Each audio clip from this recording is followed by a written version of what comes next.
மொழி சீரியல் நாளைக்கான எபிசோடில் என்ன நடக்க போகுதுன்னு பார்க்கலாம் வாங்க. அதுக்கு முன்னாடி என்னுடைய சேனலை நீங்கள் சப்ஸ்கிரைப் பண்ணலைன்னா மறக்காமல் சப்ஸ்கிரைப் பண்ணிக்கோங்க.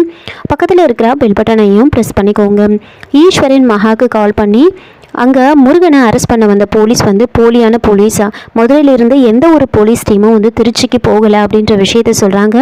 அவங்க சொன்னது எல்லாமே போய் மதுரை சென்ட்ரல் ஜெயிலிருந்து எந்த ஒரு கைதியும் தப்பிச்சு போகலன்ற விஷயத்தையும் சொல்கிறாங்க. இதை கேட்ட உடனே மகா இந்த விஷயத்த உடனே நாம் முருகன்கிட்ட சொல்லணும், இல்லை வீட்டில் இருக்கிறவங்க யார்கிட்டையாவது சொல்லணும் அப்படின்னு சொல்லிட்டு அமுதாவும் மகாவும் மாற்றி மாற்றி விக்ரம் நம்பருக்கும் வீட்டில் இருக்கிறவங்களுக்கும் கால் பண்ணுறாங்க.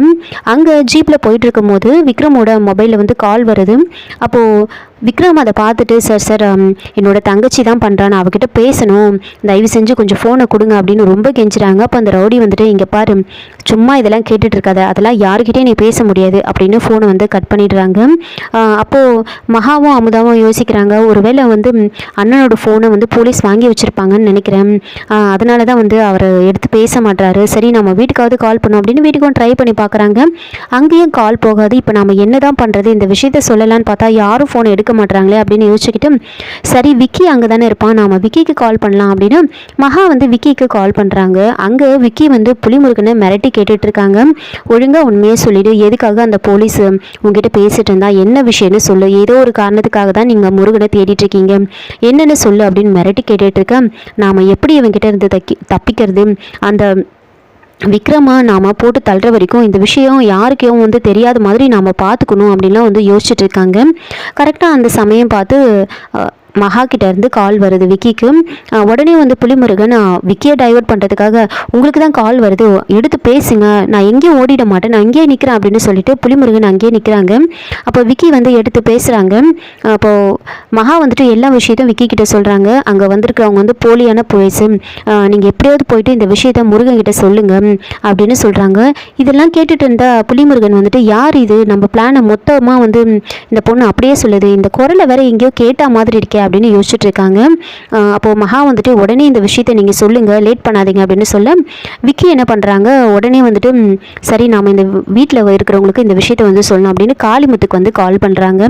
கால் பண்ணி, அண்ணா இப்போ தான் காவேரி மேடம் கால் பண்ணாங்க, அங்கே வந்தவங்க எல்லாரும் போலியான போலீஸ் அப்படின்னு சொல்ல வரதுக்கு முன்னாடி புலிமுருகன் யோசிக்கிறாரு, இவன் மற்றவங்களுக்கெல்லாம் விஷயத்தை சொன்னால் எப்படியாவது கண்டுபிடிச்சிருவாங்க, இவனை எப்படியாவது யாருக்கிட்டையும் சொல்ல விடாமல் நாம் தடுக்கணும், அப்போ தான் விக்ரம் அங்கே போட்டு தள்ள முடியும் அப்படின்னு யோசிச்சுக்கிட்டு விக்கி காளிமுத்துக்கிட்ட பேசிட்டு இருக்கும் போதே அந்த ஃபோனை பிடுங்கிட்டு அங்கேருந்து ஓடுறாங்க. உடனே விக்கி பின்னாடியே துரத்துட்டே போயிட்டு இருக்காங்க. புலிமுருகன் ஒரு இடத்துல போய் அந்த ஃபோனை தூக்கி வீசிடுறாங்க. வீசின உடனே விக்கி இன்னும் ரொம்ப வேகமாக புலிமுருகனை பிடிக்கலான்னு போகிறாங்க. ஆனால் அதுக்குள்ளே புலிமுருகன் தப்பிச்சு போயிடுவாங்க. ஃபோனையும் தூக்கி போட்டுருவாங்க.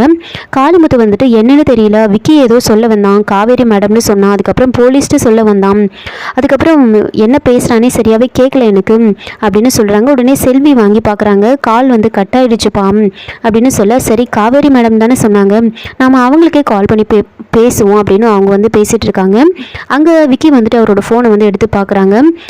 என்ன இது இப்படி பண்ணிட்டானே, இப்போ நம்ம காலும் பண்ண முடியாது, சரி நம்ம யோசிக்கிறதுக்கு டைம் இல்லை, நேராக நம்ம வீட்டுக்கே போய் விஷயத்த சொல்லிடலாம் அப்படின்னு யோசிச்சுட்டு வீட்டுக்கு போயிட்டுருக்காங்க. இங்கே செல்வி கால் பண்ணலான்னு நினைக்கும் போது கரெக்டாக அமுதா செல்விக்கு கால் பண்ணுறாங்க. எல்லா விஷயத்தையும் சொல்கிறாங்க. அதை கேட்டு வேணி பயங்கரமாக அழுதுட்டு இருக்காங்க. இது கொஞ்சம் நேரத்துக்கு முன்னாடி தெரிஞ்சிருக்க கூடாதா, என் பிள்ளையை காப்பாற்றிருக்கலாமே அப்படின்லாம் புலம்பிட்டு இருப்பாங்க. அப்போது காளிமுத்து வாங்கி பேசுகிறாங்க.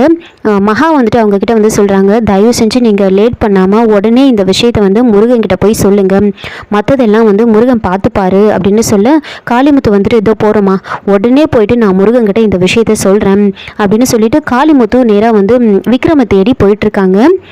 இன்னொரு பக்கம் ஹாஸ்பிட்டலுக்கு விஜயும் ஐஸ்வர்யாவும் வந்திருப்பாங்க. ஆனால் அதுக்குள்ளே மகாவும் அமுதாவும் அங்கேருந்து கிளம்பிட்டு இருப்பாங்க. நந்தினியும் பின்னாடியே வராங்க.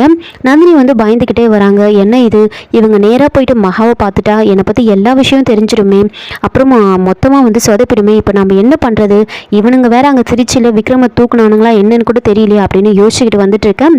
அப்போது கரெக்டாக அந்த ரவுடி நந்தினி கிட்ட வந்து கால் பண்ணி பேசுகிறாங்க. மேடம், நாங்கள் விக்ரமை தூக்கிட்டோம், இன்னும் ஒரு அரை மணி நேரத்தில் விக்ரமை வந்து என்கவுண்டர் பண்ண மாதிரி பண்ணிவிடுவோம், நீ தப்பிச்சு வந்ததுனால ஒன்று நாங்கள் என்கவுண்டர் பண்ணுறோம் அப்படின்னு சொல்லி என்கவுண்டர் பண்ணிவிடுவோம், அரை மணி நேரத்தில் உங்களுக்கு ஒரு நல்ல செய்தி வரும், அதே மாதிரி இன்னொரு முக்கியமான விஷயம் இருக்குது அப்படின்னு சொல்ல நந்தினி என்னன்னு கேட்குறாங்க.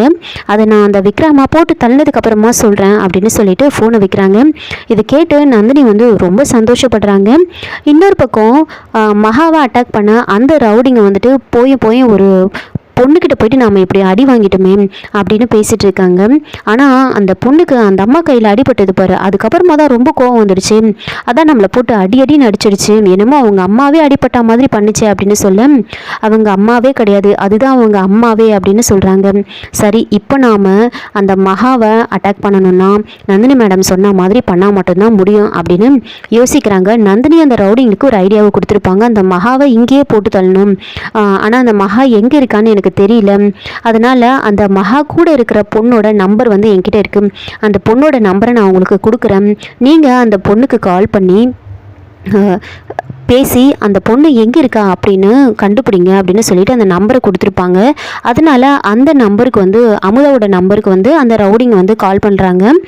கரெக்டாக மகாவும் அமுதாவை வந்து ஏர்போர்ட்டுக்கு போயிட்டுருப்பாங்க. அங்கே தான் வந்து அந்த ரவுடிங்க வந்து கால் பண்ணுறாங்க. கால் பண்ணி அமுதாவா அப்படின்னு கேட்குறாங்க. அங்கே விஜய் ஐஸ்வர்யாவும் நேராக வந்து மகா பற்றியும் அமுதா பற்றியும் விசாரிக்கிறாங்க. நந்தினி ரொம்ப டென்ஷனாக நின்றுட்டுருக்காங்க. இதோட இந்த எபிசோடை வந்து முடிச்சிருக்காங்க. என்னோட ரிவ்யூ பிடிச்சிருந்தால் லைக் பண்ணுங்கள், மறக்காமல் சப்ஸ்கிரைப் பண்ணுங்கள். தேங்க்யூ.